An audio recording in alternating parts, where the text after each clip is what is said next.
Welcome to this week's episode of Undercurrent. I'm Tegan, your host for this evening.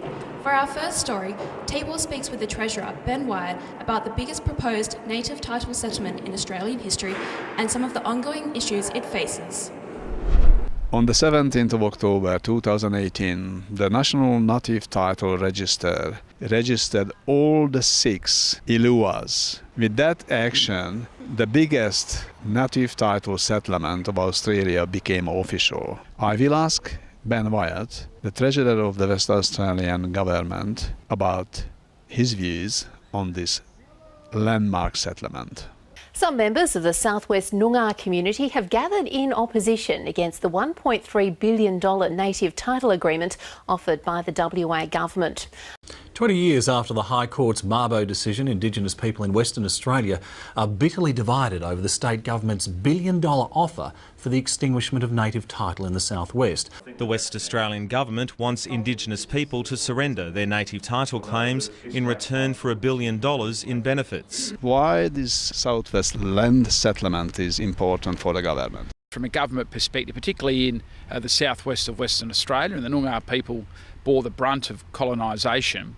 One, the first component, recognising and acknowledging that the Noongar people are the traditional owners of the southwest of Western Australia. Secondly, actually creating a land and cash package to really settle what was that brunt of colonisation through the native title processes means that the Noongar people are then given effectively compensation for that. Now, I accept the arguments that are made by people that it will never be enough. But ultimately I think this will be, bearing in mind the nature of the lands involved, the nature of the cash payments involved and other support from government.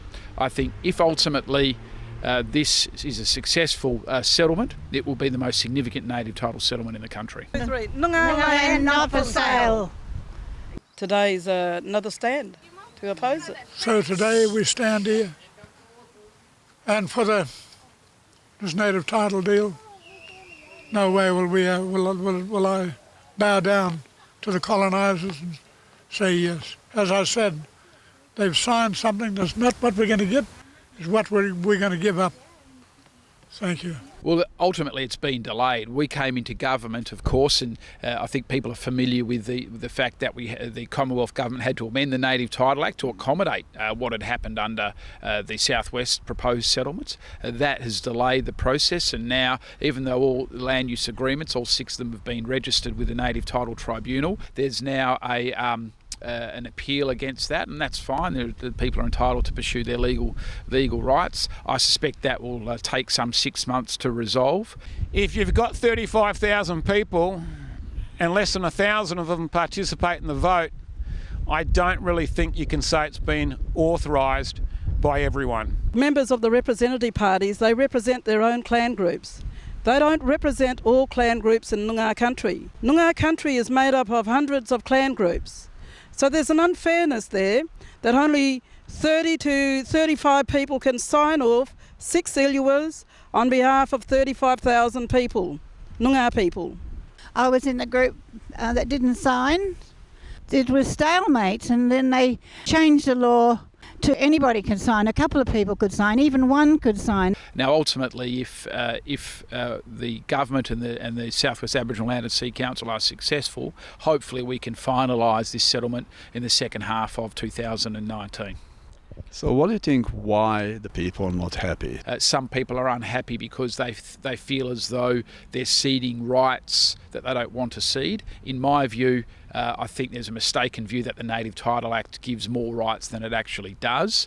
And I think certainly in the Noongar country, the reality of the fact that there's not a lot of Crown land, if you like, unclaimed UCL, and the fact that the Noongar people bore the brunt of colonisation, therefore there's a lot of land tenure that effectively validates native title. I think this process, through settlement, through the land use agreements, is the best process that gets the best outcome for the Noongar people.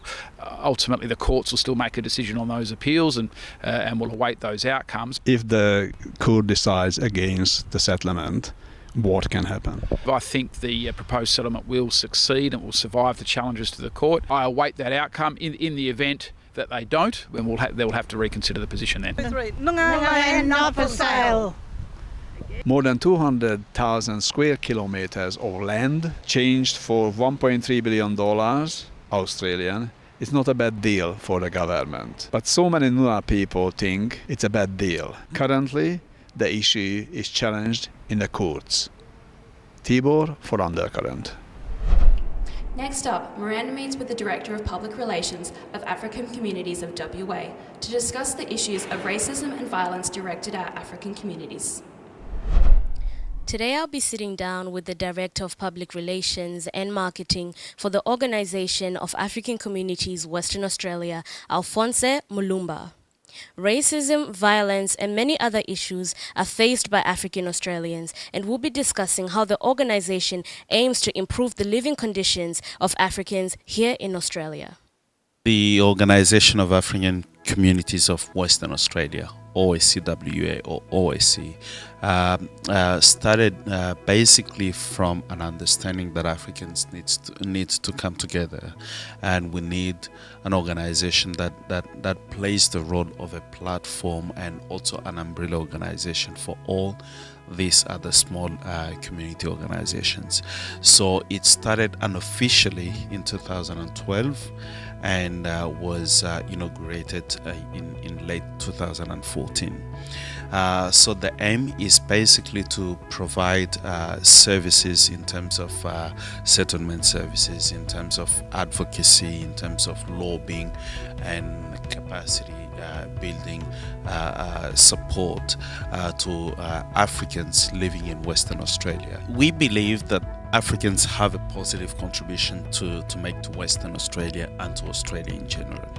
But sometimes we do not tend to make that contribution just because we don't know how to do that. But of course, on an individual basis, you have African doctors, you have African nurses, you have African cleaners, you have African plumbers, you have African lawyers, you have African members of parliament who are actually making also their own individual contribution to Australia. But one thing that was very clear is that there are certain things in the Australian community that we need to address that are as Africans, and no one is going to speak on our behalf except ourselves. For example, the image that many have of Africa out there. They think of an Africa that is poverty-stricken, that is stricken by war-torn and all that, and forgetting all these other contributions that many in our community are actually making. So our aim then was to reframe that, to redefine Africa in the minds of many, and showcase a positive Africa out there. We've managed to put together a few programs, such as the Stop the Violence program, which actually teaches some of our young people how to behave in society. We have another program which aims to work with Africans who are in prisons, for example, to teach them and to show them that you find yourself in this place, but you can get out there and make something significant with your life.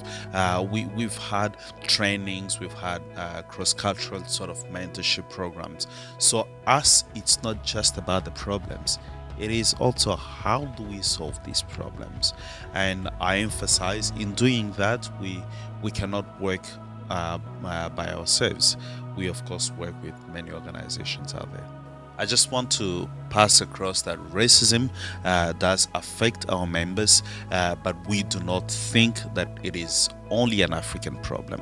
So what we do is we can only work with our members and also lobby as much as we can to make sure that the impacts are reduced, and hopefully one day we will have an Australia where a black kid, an Aboriginal kid, a Chinese kid will sit at one table, make decisions based on their heart and based on what they know, and not be judged based on the color of their skin.